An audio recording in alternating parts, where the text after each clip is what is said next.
اور یہ آج بھی قرض ہے حضور کی امت پر. بیت المقدس کی آزادی قرض ہے. اور یہ جو لوگ کہتے ہیں نا کہ ہم پاکستانی ہیں اور ہم ہیں، یہ ہماری تو یہ حد ہے، ہماری یہ باؤنڈری ہے اور ہمارا تو یہ ملک ہے. مسلمان کا کوئی ملک اللہ کے رسول نے زمین کی سرحدوں کے ساتھ متعین نہیں فرمایا ہے کہ زمین کی سرحد آ گئی تو قوم ختم ہو گئی کہ دوسری قوم شروع ہو گئی.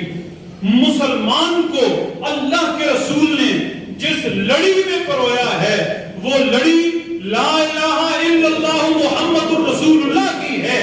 اس لڑی میں جو مسلمان آ گیا ہے، اس دائرے میں جو مسلمان آ گیا ہے، وہ مشرق میں بستا ہے یا مغرب میں آباد ہے، وہ شمال میں آباد ہے یا جنوب میں رہتا ہے، وہ کوئی گورا ہے یا کالا ہے، وہ عربی ہے یا اجمی ہے، جس مرضی نسل قبیلے خاندان سے ہے، اگر اس کلمہ طیبہ کے دامن میں آ گیا ہے تو میرے محبوب نے سب کو ایک امت قرار دیا ہے. مسلمانوں کی جو تقسیم ہے وہ کلمہ طیبہ کی بنیاد پر ہے. یہ جو جغرافیائی سرحدیں ہیں ان سے قوم نہیں بدلتی، قوم بنتی اور بدلتی ہے تو کلمہ طیبہ سے بدلتی ہے. جو کلمہ طیبہ پڑھتا ہے وہ کوئی پٹھان ہے، وہ کوئی سندھی ہے، وہ کوئی بلوچی ہے، وہ کوئی عرب ہے، وہ کوئی افریقی ہے، وہ کوئی امریکی ہے، وہ کوئی گورا ہے، وہ کوئی کالا ہے، وہ ہمارا مسلمان بھائی ہے.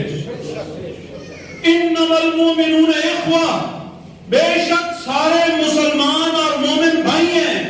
اور میرے آقا و مولا صلی اللہ علیہ وسلم نے فرمایا ہر مسلمان دوسرے مسلمان کا بھائی ہے. نہ اس پر خود ظلم کرے، اپنے مسلمان بھائی پر نہ ظلم کرے، اور نہ اپنے مسلمان بھائی کو ظلم کرنے کے لیے دوسرے کے حوالے کرے.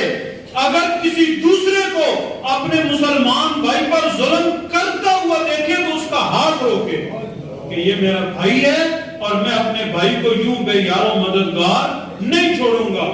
اور حضور صلی اللہ علیہ وسلم نے فرمایا تم سارے کے سارے ایک جسم کی مانند ہو، تم سارے ایک جسم کی طرح ہو. فرمایا جس میں واحد یہ ہے اگر آنکھ دکھتی ہے پورا جسم اس درد کو محسوس کرتا ہے. یہی مثال مسلمان امت کی ہے. اگر شرق غرب میں کوئی مسلمان اسے تکلیف پہنچتی ہے تو اس کا درد ہر مسلمان اپنے سینے میں محسوس کرتا ہے. لیکن انتہائی افسوس کے ساتھ مجھے کہنا پڑے گا کہ فلسطین کے ہمارے مسلمان بھائی آج ذبح ہو رہے ہیں، بموں سے، میزائلوں سے ان کے ٹکڑے ٹکڑے کیے جا رہے ہیں. آج مسلمانوں کی بچیاں فلسطین میں یتیم ہو رہی ہیں، لیکن ہمارے جسموں کو کوئی فرق نہیں پڑتا. ہمارا کاروبار چل رہا ہے، ہمارے صبح و شام معمول کے مطابق چل رہے ہیں. ہم کرکٹ میچ دیکھ کے لطف اندوز ہو رہے ہیں، ہم فلمیں اور ڈرامے دیکھ کے لطف اندوز ہو رہے ہیں.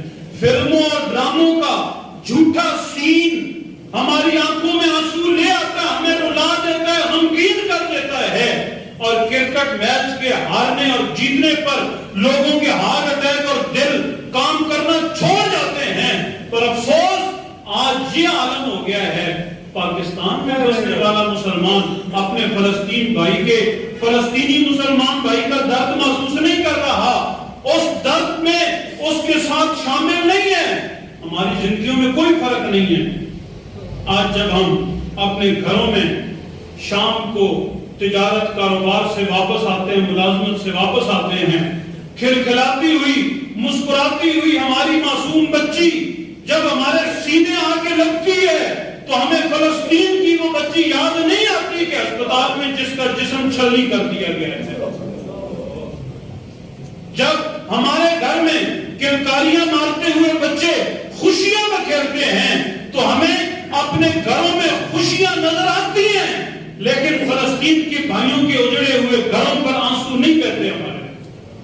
وہاں ہمارے مسلمان ماؤں بہنوں بیٹیوں کے جگر کے ٹکڑوں کے ٹکڑے ٹکڑے کر دیے گئے، بیویوں کے سہاگ اجاڑ دیے گئے.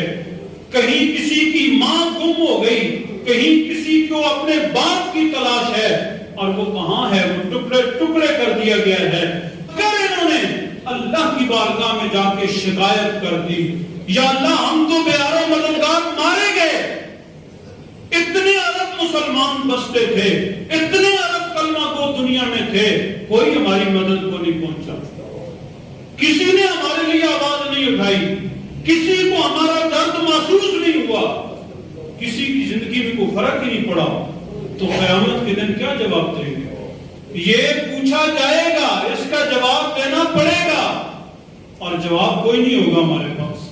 اللہ تعالیٰ مجھے آپ کو ہم سب کو جو گزارشات میں نے پیش کی ہیں عمل کرنے کی توفیق عطا فرمائے۔